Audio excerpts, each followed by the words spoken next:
entitled The Obedient King.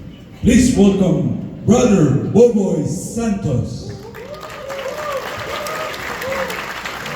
Good afternoon, brothers and sisters. Good afternoon. Parang mahina. Good afternoon, brothers and sisters. Good afternoon. Yan.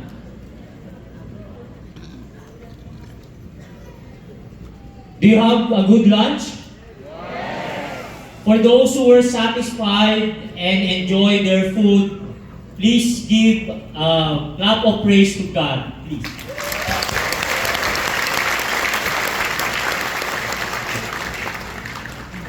Before I start, I would like to introduce to you my family. There. With me is my very supportive, loving, and beautiful wife, Edith. Please stand up. Take it to you. And this coming July, we will be celebrating our 26 years of marriage. And we are blessed with 3 wonderful children. We joined Couples for Christ in April 2006 in Winnipeg. So this will be our 18th year in the community. Brothers and sisters, one of the struggles that we Christians face today lies not in the lack of knowledge of God's will and His commands, but rather the difficulties comes from the fact that despite knowing the God's command, we refuse to follow it. Isn't it, brothers and sisters, there are times that we are very much eager to follow God's will for as long it is easy for us to do it?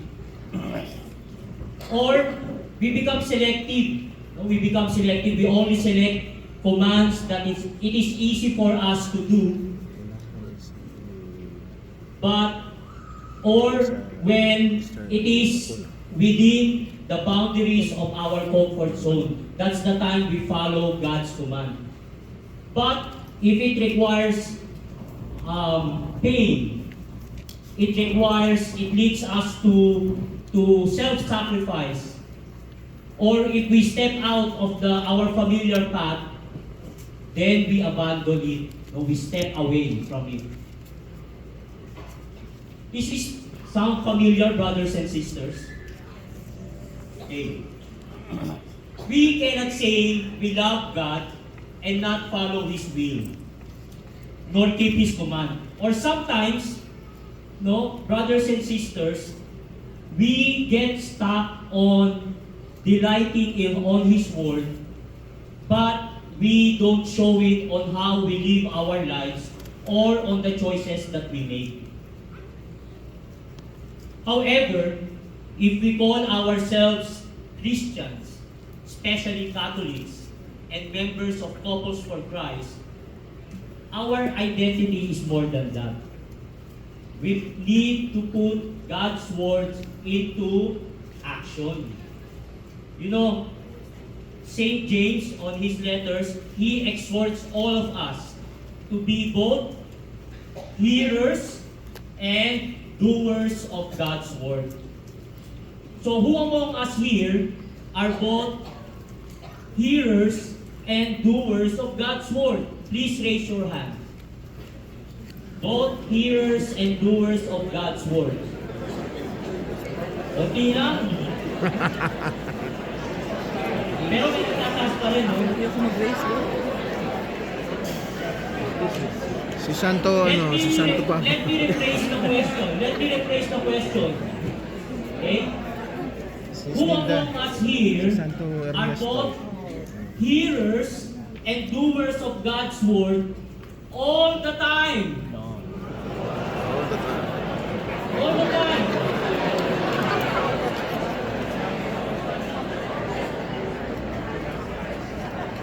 Parang nawala na. Okay? But brothers and sisters, I know someone who is both hearers, and doer of God's word, and a great example of obedience to God. Do you know this person? Do you know who? Yes, it is Jesus Christ. Jesus served as a good example. He chose to follow His Father's will regardless of the cost. He lived a life wholly devoted to His Father. This is why this afternoon session is entitled The Obedient King. Can you repeat that, please? The Obedient King. This is taken from the anchor verse from the letter of St. Paul to the Philippians, chapter 2, verse 7 and 8. And I will read it. And found in appearance, He humbled Himself to become obedient to death, even death on a cross. So fellow servants, I pray that this afternoon, upon listening to this talk, we will be allowed to emulate or follow Christ's obedience, knowing that true love for God is revealed through our actions and through our commitment and our faithfulness to do God's will. Brothers and sisters, do you believe that Jesus is present this afternoon? Yes. Hey, remember when He promised that if two or more are gathered in His name, He will be in our midst, right? So Jesus is present with us right now. And as we speak, He is very happy because you all came here and attended this PWR or conference. As a matter of fact, brothers and sisters, He is telling Satan right now that he is so happy because you are showing His love for him. He said to Satan, you see these people, they are my followers. But Satan said, don't be assured of that. Don't be assured of that. Those people who will fall asleep while listening to this talk, they are mine. So brothers and sisters, okay? So always check your spouse if they fall asleep, okay? Now, this talk will have three main points. Okay, we will focus on three main points. Number one. First is Jesus' unwavering obedience. Okay? Jesus dedicated His life in complete obedience to His Father. He knew His purpose. He knew His mission. And in the Gospel of St. John, He said, I came down not to do my own will, but the will of the one who sent me. Nothing Jesus did or said is outside, it's not outside in God's will, right? His unwavering obedience to the will of the Father and His authority was shown throughout His life. Okay? There is a notable doctor of the church by the name of Saint Francis de Sales, and he said, and I quote, obedience is a virtue of so excellent a nature that our Lord was pleased to mark its observance upon the whole course of His life. Thus, He often says, He did not come to do His own will, but that of His Heavenly Father. And He always emphasized that. Jesus' unwavering obedience was shown on the following instances. First, despite being the Son of the Most High, He allowed Himself to be baptized by St. John. When Jesus was going to the river Jordan so that He can be baptized by His cousin St. John, John tried to prevent Him. Instead, John asked Him for Him to be baptized. And what did Jesus said? No? Let it be for now. For this way we shall all do what God requires. He also shows obedience to his parents. No, we read in the Gospel of St. Luke, no, after 3 days of searching for Jesus, no, they found him in the temple. And so Mary and Joseph found him in the temple, and Jesus went down with them, came down to Nazareth, and he became obedient to them. And his mother kept all these things into her heart. Jesus subjected himself to their authority, to his parents' authority.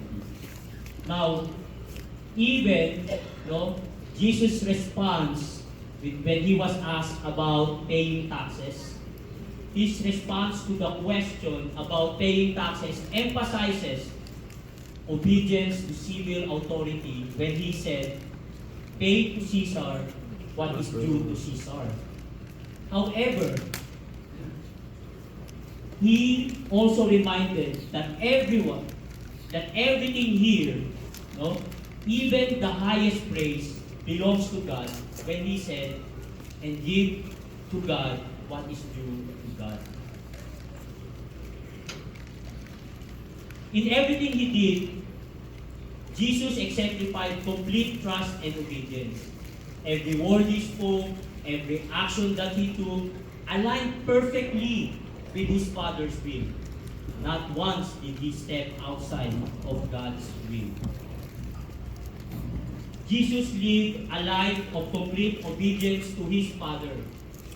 That despite having power over heaven and earth, as mentioned in the letter of Paul to the Corinthians. And can we read that, please, the supremacy of Christ?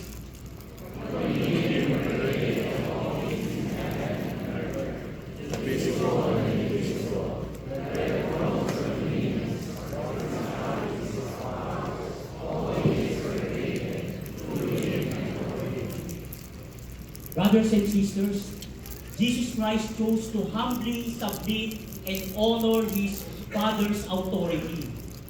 Wow, let us give another round of applause to Jesus.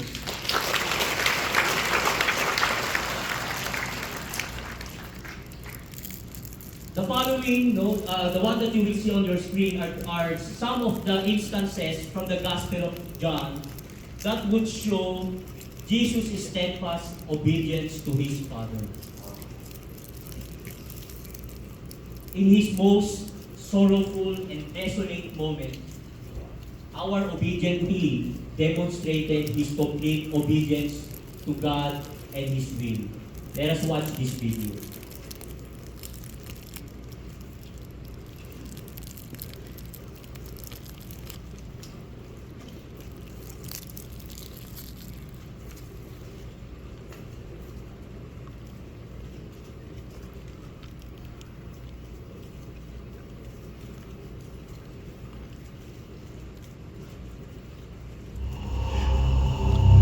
Oh, Father, you can do all things.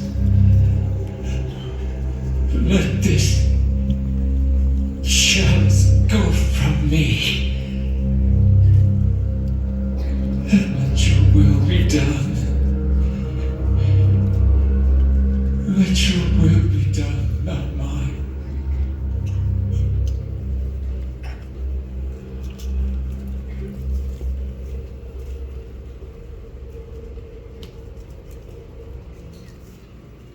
As shown in the video, on the night before his crucifixion, Jesus was in deep agony. And he prayed so fervently that his sweat became like drops of blood on the ground. And he pleaded to God in prayer, "Father, if this is possible, take this cup away from me, but not my will, but yours be done." Our obedient King endured the kiss of the betrayal, condemnation of the public, and the denial by his disciples. His obedience led him to willfully endure the excruciating pain and agony of the cross, fully offering himself as a sacrifice lamb. No? He offered himself to be slaughtered like a sacrificial lamb in atonement for our sins. Though he was without sin, he felt the horrible anguish of all man's sin. In the letter of St. Paul to the Corinthians, he said, Christ was without sin, but for our sake, God made him share our sin in order that in union with him, we might share the righteousness of God. This morning you heard about Cardinal Rainerio Cantalamessa. He is the preacher to the papal household. Now, he said, but who did Adam disobey? Certainly not his parents, the state, or the laws. He disobeyed God.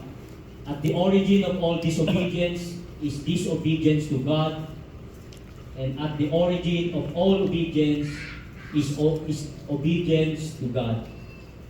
The obedience of Christ is the perfect use of one's freedom, using it solely to follow not one's own preference, but only the will of God. He committed himself to the will of God to the very end, thus setting a perfect example for us, his followers, on how we are going to live our life as Christians. A life full of complete obedience and trust to God. Since the fall of Adam and Eve, we have been struggling to obey God and His command. No? Sin enters the world because our first parents chose to listen and to obey Satan and his false promises rather than obeying God. So brothers and sisters, what is obedience? According to the Father John Hardon, he is a Jesuit writer and theologian. In his book, The Catholic Dictionary, he said, he defines obedience as the moral virtue that inclines the will to comply with the will of the one who has the authority to command and who commands rightly. So obedience is not just following orders or direction. It is following the one who commands rightly. As virtue, obedience is pleasing to God because it means sacrificing of one's will out of God. So if we let go of our own will, that is obedience. And according to the Catechism of the Catholic Church, paragraph 144, obedience comes from a Latin word, audire. Can we repeat that? Audire, which means to hear or to listen to. So, to obey in faith is to submit freely to the word that has been heard, because it is truth, and the truth is guaranteed by God Himself, which is truth Himself. So, according to another doctor of the church, St. Thomas Aquinas, obedience unites us closely to God, that in a way it transforms us into Him. So we, according to St. Thomas, we become like God if we become obedient to Him. Why? Because our God's will become our own will. So if obedience is lacking, according to St. Thomas Aquinas, even prayer cannot be pleasing to God. So maybe this is the reason why, our prayers are not heard or answered because we might be too stubborn or too disobedient. Okay? Cardinal Cantalamessa again said, the obedience of Christ is not only the most sublime example of obedience, but it is the very foundation. What God seeks in sacrifice is obedience. The sacrifice of one's own will is the means of conforming to the divine will. And according to the good cardinal, the death of Christ, it is not so much that the death of Christ that really saves us, but it is the obedience of Christ even unto death that really saves us. So what is really obedience? Okay? Obedience is about listening to God's word and acting on them. So we put them into action. It is about living our lives according to His word. In all, it is also an act of trust. So obedience is an act of trust. Dedicating ourselves to obey Him in all aspects of our life. It is also an act of surrender. Okay? Surrendering completely to His authority. Obedience then is something essential in Christian life. It is the practical and necessary implication of the Lordship of Christ. Why? Because there is no Lordship present if there is no obedience on the part of the human beings. Therefore, obedience is never passive. It is not passive. It is always active. And since God never forces us to obey, obedience now becomes a decision. So we need to make a decision every second, every minute, every day, whether we are going to obey God's will or our own will. Now, brothers and sisters, can you check your respective spouse if they are sleeping? Tell them, wakey, wakey.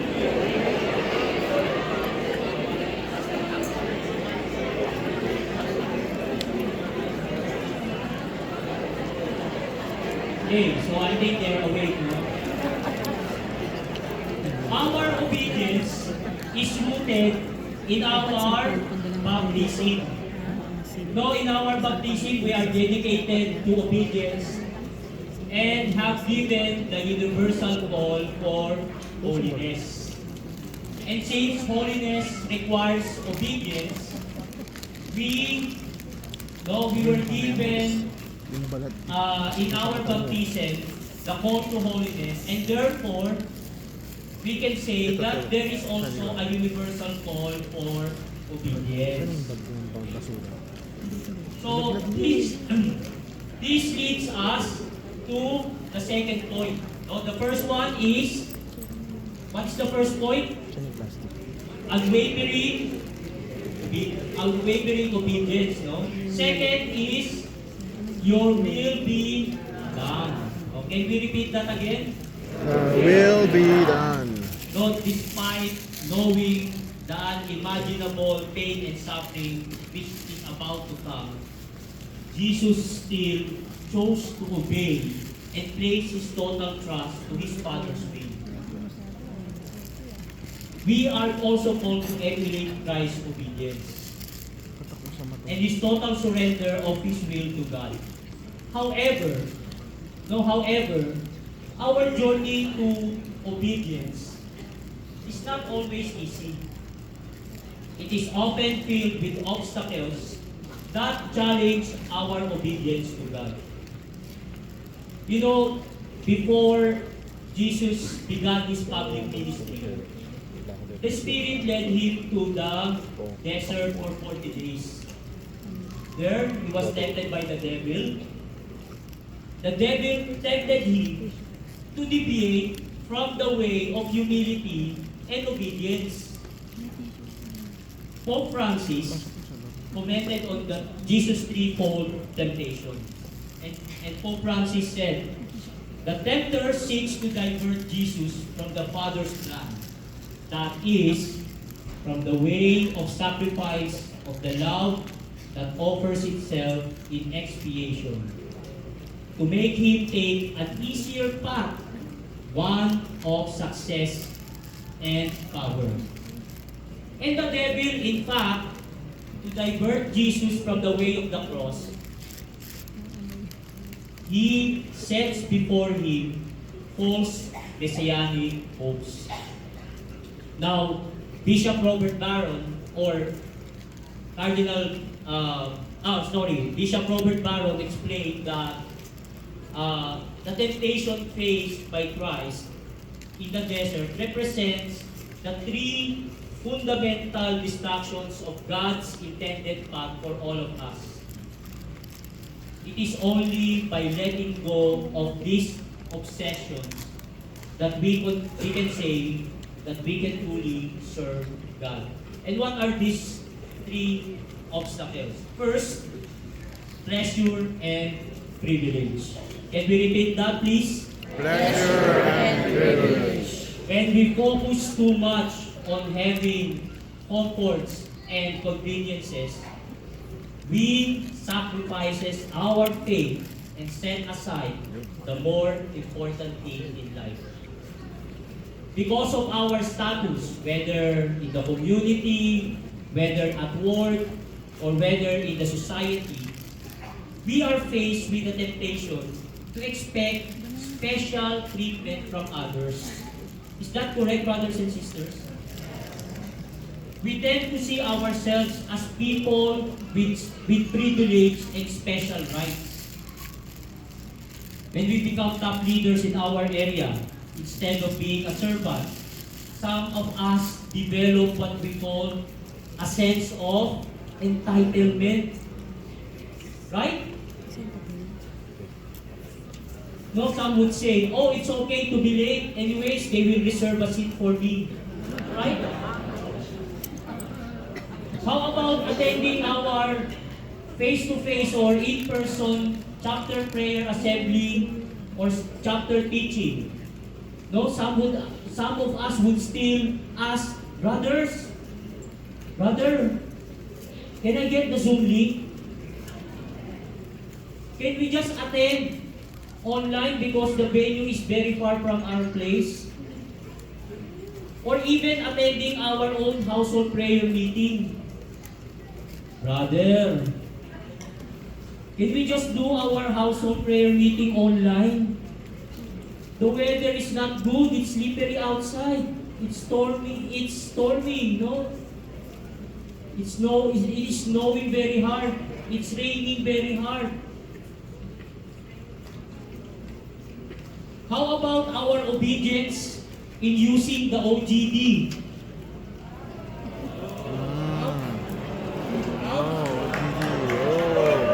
Attendance. Who among you here leading a household, and how many times you are reminded by your leaders to record your attendance on the members portal? Right? Eh brother, it is very hard for us. We are not high-tech. It is an extra work for us. Remember, brothers and sisters, do not forget, when we decided to follow Christ, we should be reminded to carry our crosses daily. Right? So, do we still go for convenience versus little sacrifice?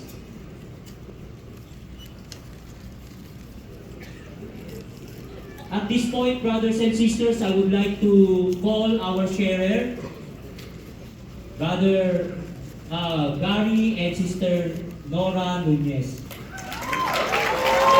Hello, everyone!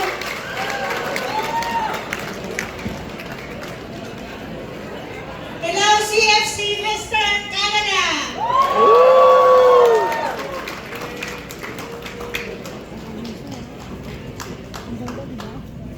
It's an honor and a great privilege for us to be able to stand here in front of you all. With the grace of Almighty God and guidance of the Holy Spirit, everything is possible. I'm Sis Nora Nunez, and my husband here is Jerry Nunez. God is good. We are Angkor strong!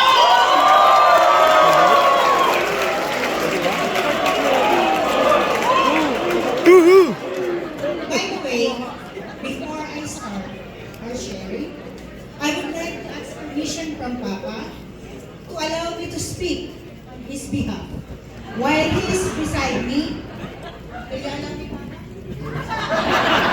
yes, you may wonder why. You may wonder why. As we go on along with the sharing, the answer will be prevailed. According to Job 1:21, the Lord has given, the Lord has taken. Bless the Lord, be obedient. Back home, I'm a dentist in the Philippines. My husband and as auto mechanic. The Lord has given us a good career. The Lord has given us the chance to love thy neighbor. Me and my husband live in the same barrio town back in the Philippines. We are given an opportunity to prosper our friendship, which ended up in marriage.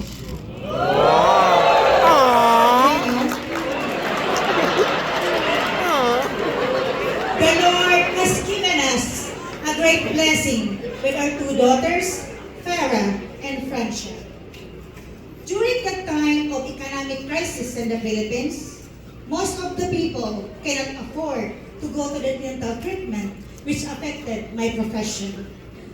The situation led us to be involved in a business to have another source of income to support our family, but it was not enough to sustain us.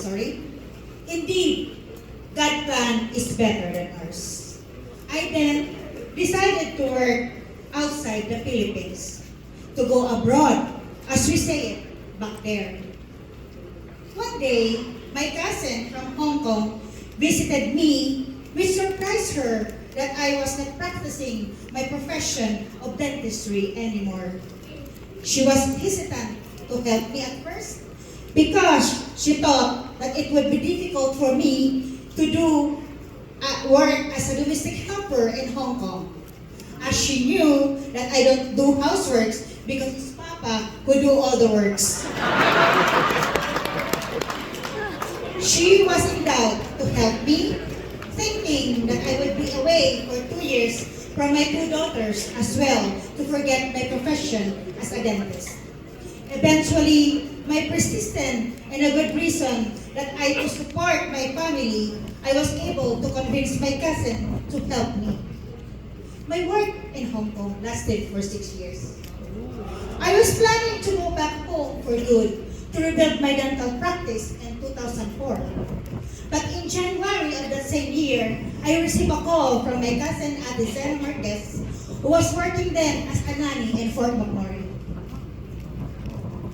She invited me to work in Canada. I called Papa and discussed it. He said, "Mama, I will support you." Legend. Legend. The Lord has given. Within 3 months, I got my Canadian working visa while I was still in Hong Kong. I went back home to see and have a quick visit of my family before heading to Canada. On May of 2004, I arrived in Fort McMurray and worked as a nanny. On my first day off, I and my cousin went to St. Paul Church where we encountered the handmaids of the Lord. Sister Malu Hernani, she's the one who encouraged us to join the CLP. We joined, completed it, and become active members of the handmaids of the Lord. After I finished my contract as a nanny, my employer, Craig and Ann Simpson, sent me to school to study dental assistant in Calgary. Indeed, God is really good. After all the time I have not practiced my profession, now I am currently back in the dental field, working as a general dental assistant and an orthodontist assistant. With the help and sponsorship, yet of my employers, I am presently enrolled at Saint University, taking preventive dentistry. Yet another goodness of the Lord. In 2007, my family arrived here in Canada to join me for good. My two daughters have joined the Youth for Christ under Brother Jong and Sister Nerissa Hernandi at that time. However, I remained in the handmaids of the Lord because Papa was hesitant to join CFC due to his work schedule. 1 Corinthians 13:11. Everything happens for a reason. The Lord has taken. In October of 2017, Papa had a stroke. Wherein he needed to be flown here in Edmonton to see a neurosurgeon. It was a big challenge to our family. It was a big change. When I was beside him in the hospital bed, while we are looking at each other, it was so strange because when I asked him, Papa, how are you?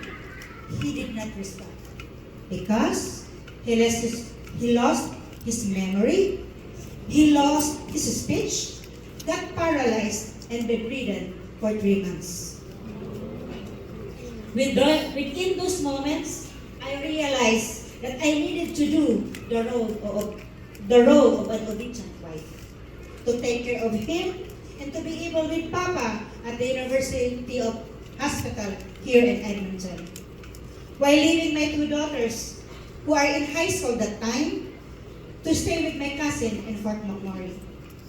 In the 4th month of his condition, with the help of the speech pathologist, physio, and occupational therapist, he started to be able to remember us, to move, to sit in the wheelchair.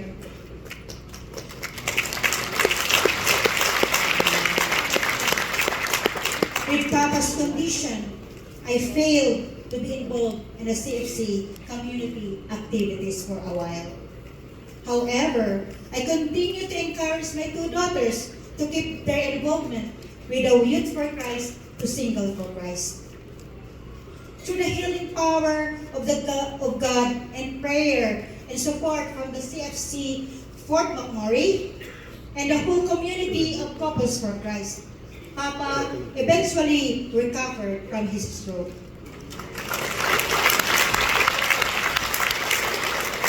Although he's still reluctant to join the CLP because of his difficulty in speaking and the time needed for him to dress up because of his right arm and his leg paralysis. He is using a leg brace on the right side.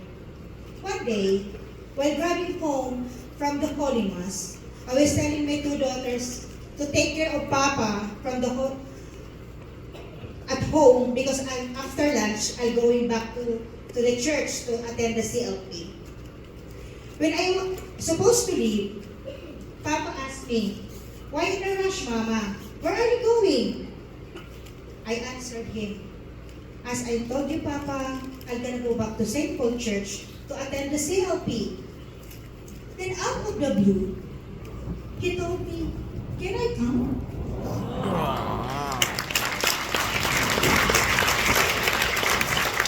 Lord, in my mind, I said, Lord, is this the day?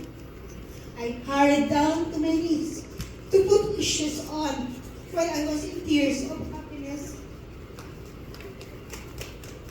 Truly, God understands, God heals, and God provides. As of now, we are trying our best to be visible as much as we can to attend the House of Meeting. Thank you, Brother Julius, for being patient if we can take it. Sister Heidi, for keeping calling us. Where your sister? And we are trying our best to come with the CFC activities. Praying and claiming that my two daughters and my two son-in-laws will joining the community of CFC soon. As a family, we are doing our best to continue to serve and to be light to others. The Lord has given, the Lord has taken. Bless the Lord. Be obedient. Good afternoon, brothers and sisters in Christ.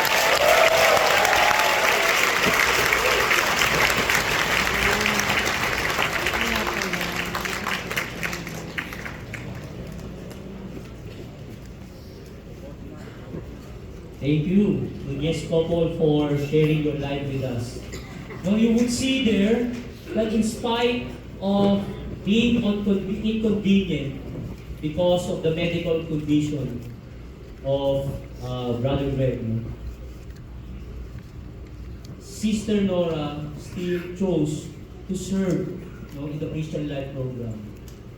And because of that, miracles happened. One day, Brother Greg was able to ask if he could also come and attend the Christian Life program. Let's clap our hands again for the Lord.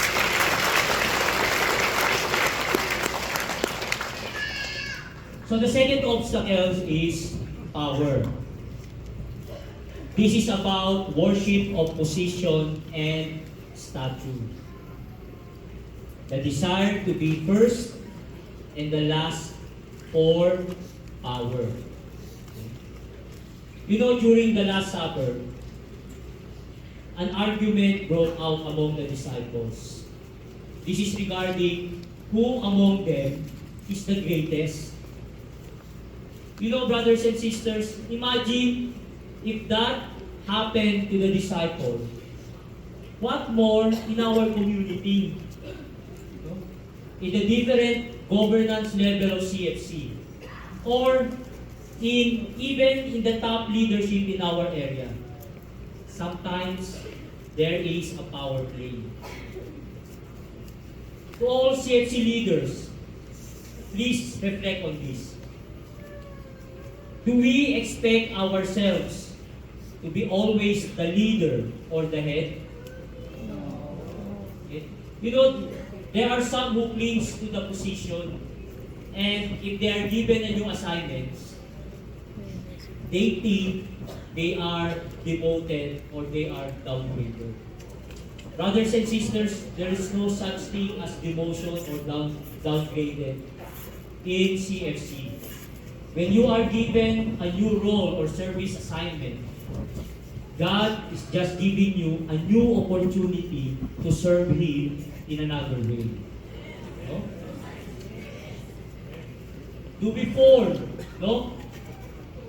For all of us, for the leaders, do we form our own clique or what we call in Tagalog, barkada in our areas? And this influence on how we choose our leaders? Barkada system ba? Do we use our position or service to pursue our own agenda? Are we sure that we are not abusing our authority over our members, that they are just following us blindly? I hope, brothers and sisters, when we are choosing leaders, especially in our respective areas. I pray that the leadership would use and practice the gift of discernment in obedience to our God. Power and ambitions, when solely focused on personal gain, can divert us from the path of humility and obedience. When we seek success at all costs,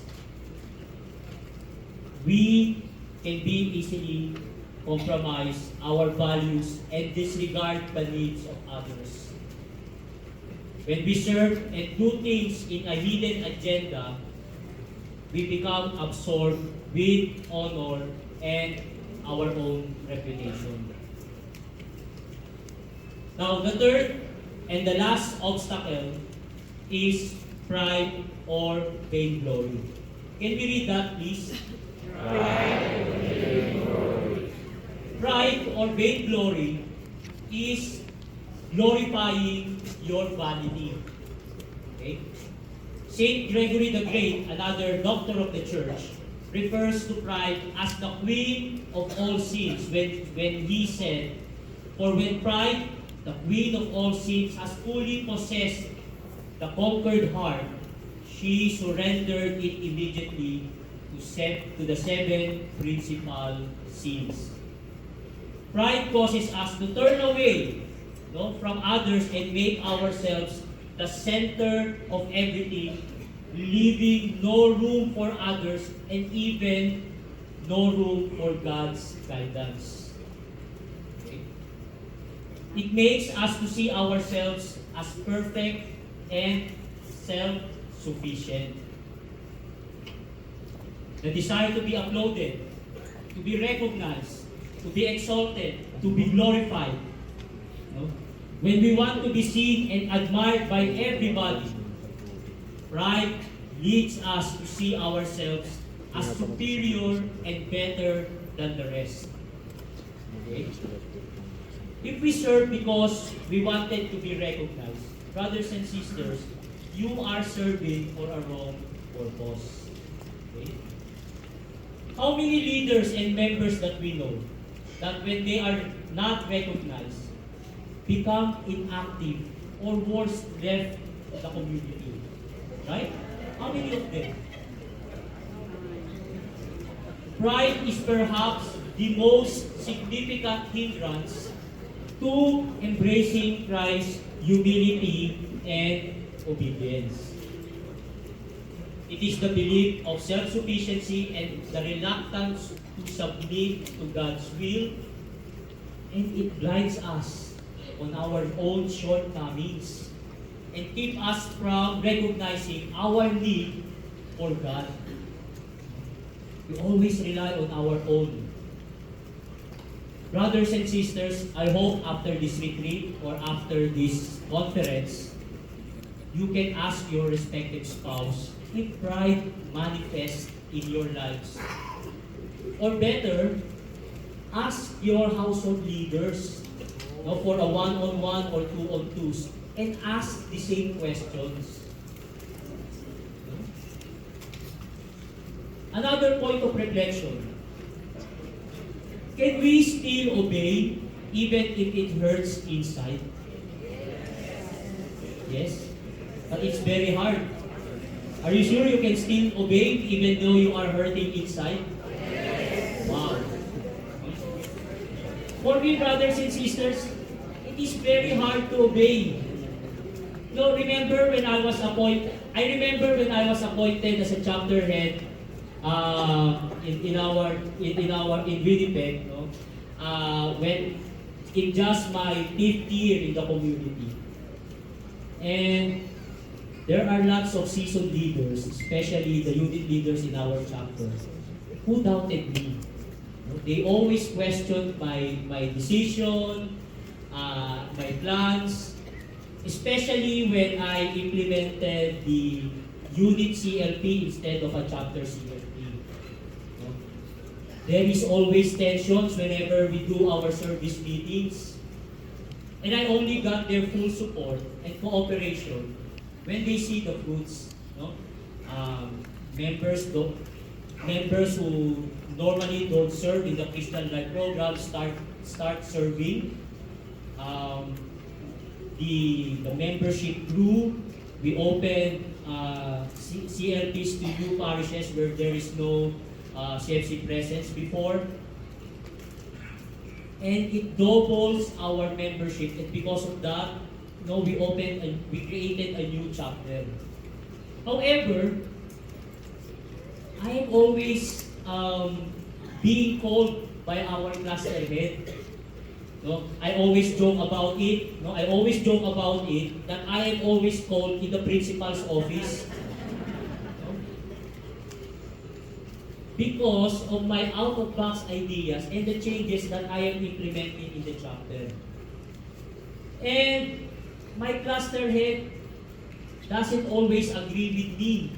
We always clash, as mentioned. We always clash. And I even challenge him to replace me and look for another chapter head. Because I felt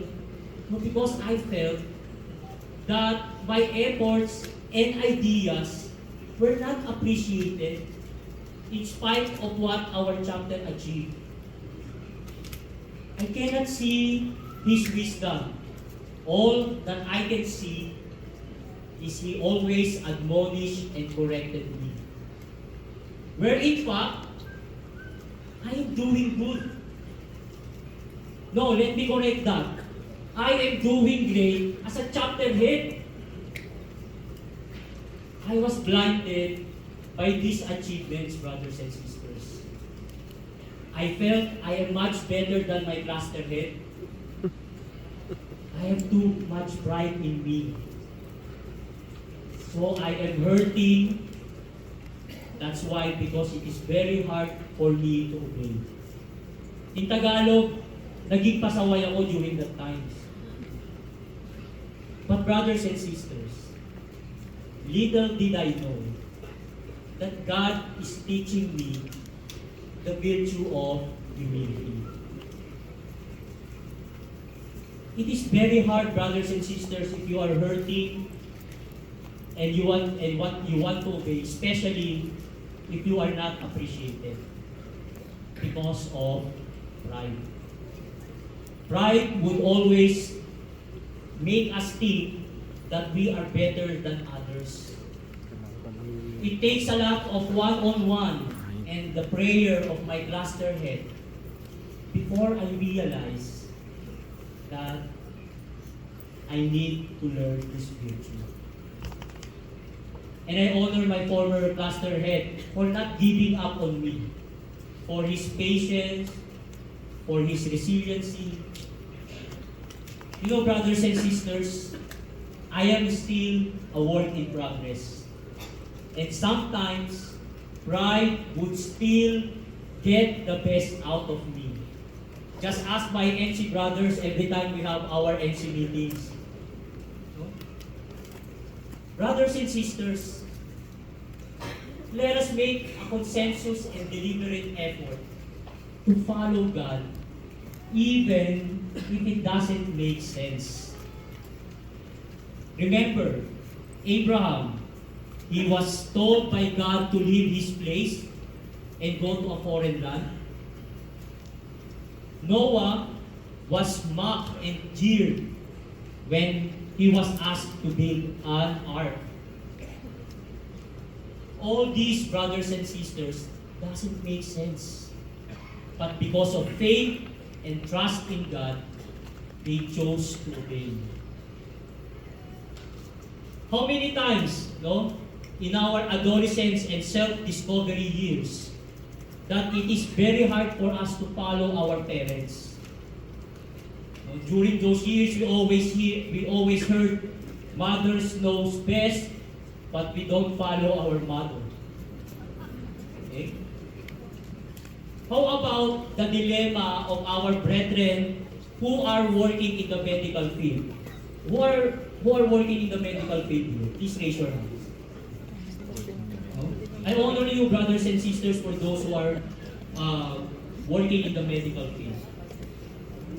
Are they going to perform or provide assistance in doing the medically assisted in dying or the maid? No? Because it is now legal in Canada, or will they uphold the teachings and their morals and stand by the teachings of the Catholic Church with regards to the sanctity of life? All these, brothers and sisters, doesn't make sense. But it is only through the power and grace of God and the power of the Holy Spirit that we can overcome these temptations. Our obedience in faith is not only modeled on Jesus. Jesus' obedience to the Father, but it takes place within the very obedience. No, again, as we saw in the video, while praying in the Gethsemane, Jesus said, "Not my will, but yours be done." This phrase encapsulates the very meaning of obedience. God's will above our own will, no matter what's the cost. Okay. St. Paul, to his second letter to the Corinthians, said, "But he said to me, my grace is sufficient for you, for power is made perfect in weakness. I will rather boast most gladly of my weaknesses, in order that the power of Christ may dwell with me." Brothers and sisters, pride will always manifest itself if we do not have a pure heart. Which leads us to the last point, and I think this is the most important one, the law of love. Brothers and sisters, why do you think we need to follow Christ's example of obedience? Ask me why. Why? Because the obedient king first fulfilled the law for us. Again, St. Paul said to his letters to the Romans, "For just as through the obedience of one person, the many were made sinners, so through the obedience of one, the many will be made righteous." His love for God and for us showed, and through his obedience to God's will, his obedience led to our salvation. In one of his farewell discourses, the obedient king reminded all his disciples, "If you love me, you will keep my command. And whoever loves me will keep my word." For Jesus, according to Cardinal Sean O'Malley, love is the basis of everything, and the obedience is the only proof of love. As trusting love makes us safe from disaster and lead us to experience an ever deeper revelation of God's love. This is the summary of the law of love. No? We obey God not to earn His love, but as our response of love to Him, who unconditionally loved us and willingly offered Himself for us. Our obedience to Him will always be rooted in where? In love. Our obedience will always be rooted in love.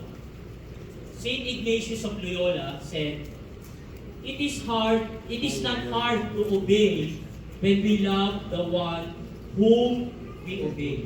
Do you agree with these, brothers and sisters? It is not hard to obey when we love the one who obey. Now I ask, brothers, why do we easily obey our wife whatever they tell us?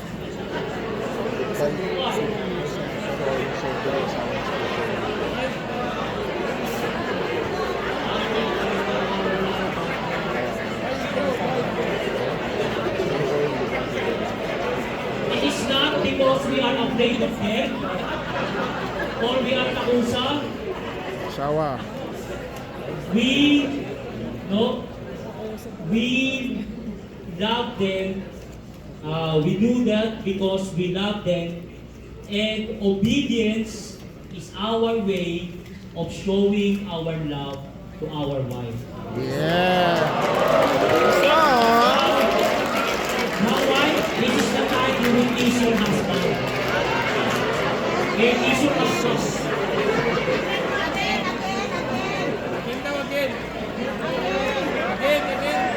As long as To conclude, brothers and sisters, as followers of Christ, as Catholics, and as members of Couples for Christ, we are called to emulate Christ's obedience in the way we live our lives. We are called to show Christ's obedience in our lives. This entails wholly committing ourselves to aligning with God's plan and His will, purposely pursuing for which we are created for. What is the main reason why we are created for? To love God, to serve God, and to know God. So brothers and sisters, let us learn how to let go of our own will and surrender it to God. As we strive for obedience, may the words of our obedient King be on our lips and be on our hearts. Let us read this one more time, brothers and sisters. Not my will, But for my wife. Ay, no. Can we read that Not louder my- and with conviction, Not please? my will, but my wife. Thank you for listening, brothers and sisters. And may all peace with honor go to God. Not my will, but my For I-spice our mo nga yung reflection video nung activity, panghuli. can you take out your TWR companion tip? I think it is on page 13 for the brothers and page 15 for the wife. I would suggest for the brothers if you could tear it off your page so that you can write separately because we are going to do this for 5 minutes only.